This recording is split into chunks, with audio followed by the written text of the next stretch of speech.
আসসালামু আলাইকুম। যে ইন্ডাকশন চুলায় আজকে রান্না করতেছি।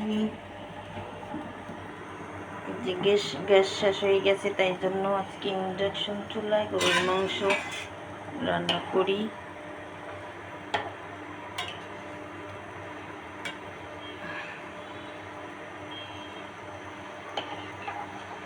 আমি সাধারণত ইন্ডাকশন চুলায় সব কিছু রান্না করি না। ওই একটু পানি গরম আর টুকটাক একটু রান্না করি। কখনো এভাবে মাংস, মাছ, তরকারি এভাবে রান্না করি না কখনো। হঠাৎ করে গ্যাস শেষ হয়ে গেছে, মাংসটা বসাইছিলাম প্রেসার কুকারে, তাই জন্য এখন ইন্ডাকশন চুলায় দিয়ে দিলাম। গ্যাস আসতে আসতে একটু সময় লাগবে, ফোন দিছি,